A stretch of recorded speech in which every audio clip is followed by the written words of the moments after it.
and Sukkot.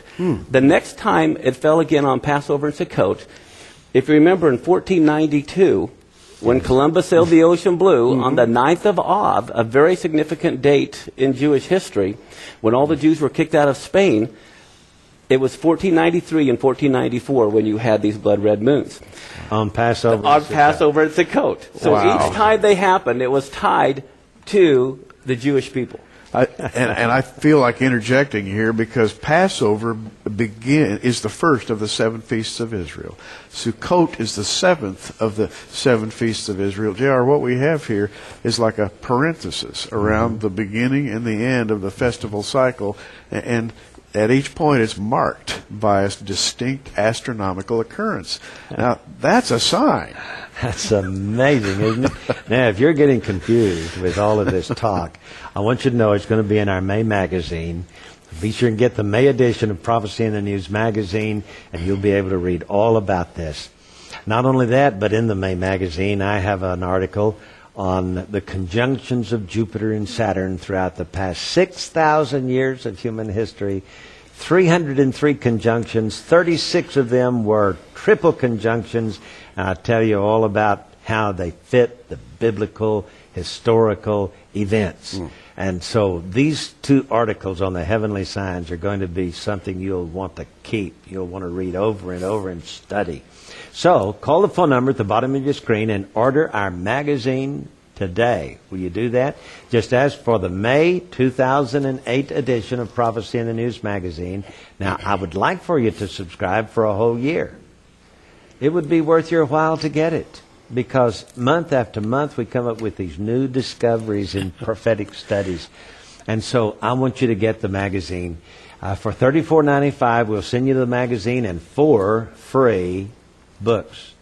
That would be Guardians of the Grail and The Men Who Plan to Rule the World, Hidden Prophecies in the Song of Moses, The Mystery of the Menorah and the Hebrew Alphabet, and finally, They Pierced the Veil and Saw the Future, our study of the 12 minor prophets. Now, these 4 books cost in bookstores about $12 each, a $48 value.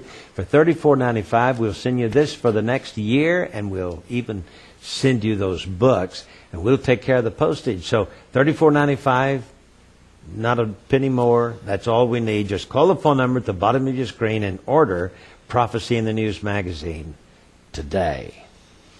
Gary, let's hear some scriptures on when the sun turns dark and the moon turns to blood. What does Jesus have to say about some Jesus, of that? in Matthew 24, the Olivet Discourse, was talking to the disciples, and he made this statement. He said, "Immediately after the tribulation of those days shall the sun be darkened, and the moon shall not give her light."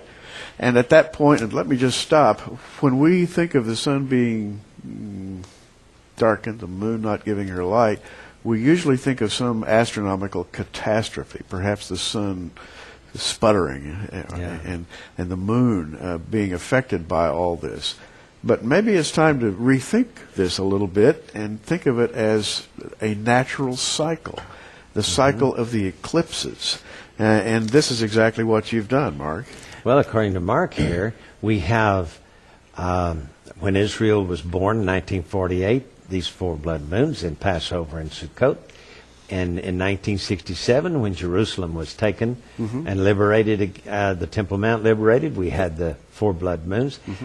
This has got to be a pattern. So when we have at the end of this coming sabbatical cycle in the year 2014, 2015, in the sabbatical year, that's at the 7th year of the cycle, we have these 4 blood moons. It's just phenomenal. Well, what's amazing to me is when I saw that, I thought, well, hey, now wait a minute.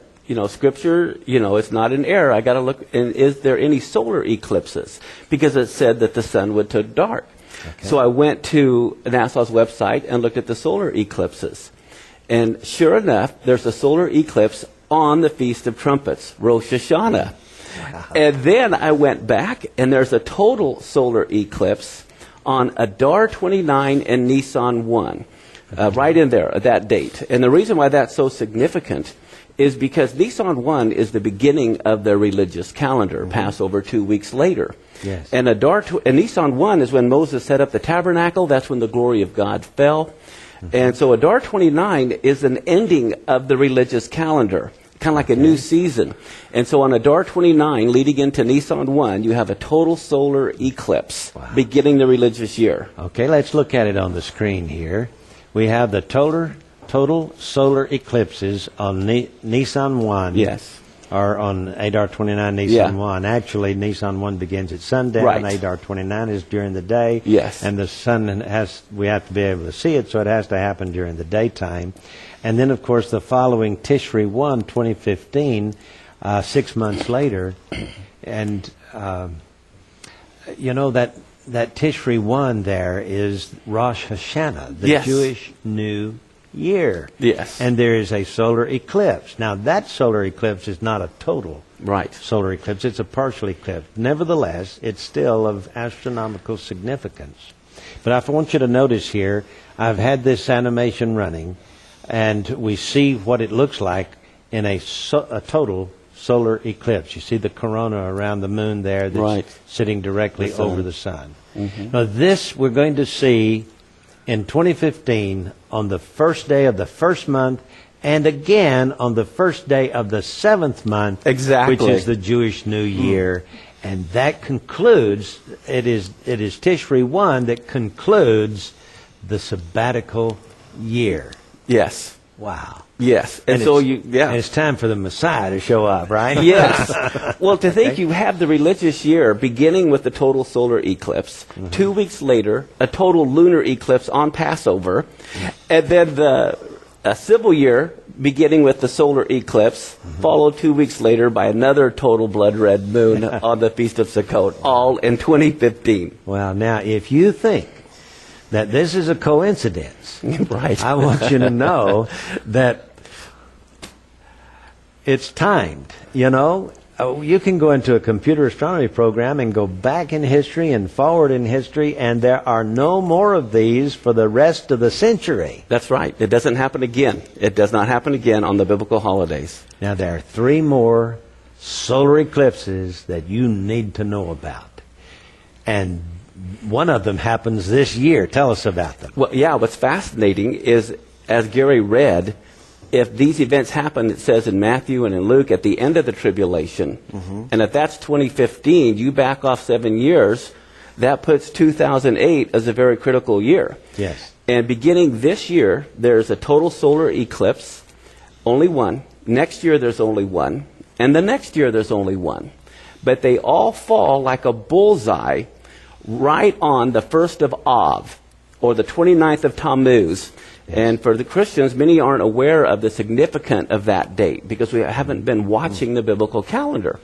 But the 17th of Tammuz is when they worshiped the golden calf. Yes. It's also when Nebuchadnezzar broke through the walls of Jerusalem. Wow. And by the way, it's also the same day the Lebanon War started 2 years ago. The missiles went through the northern border of Israel the same day Nebuchadnezzar broke through the walls. Yes. Well, Mark, I have to just, this is exciting, folks. This is amazing. The thing that grabs me as you're talking about this is the very simple fact that Av is called the dark time in the Hebrew calendar. Yes. In fact, there is a period of 3 weeks during that time, referred to as the dark time. And you're saying that this eclipse falls at that period of time. Not just any time during that period, but on Av the 1st. Av the 1st. The first day of Av. Wow. That's when the Jews really get serious about lamenting the destruction of the temple. They don't bathe, they don't shave, they don't put on fresh, clean clothes. They take their shoes off, turn the chairs upside down, sit on an upturned chair. They want no comfort during those 9 days from the 1st to the 9th of Av. That's right. Wow. The reason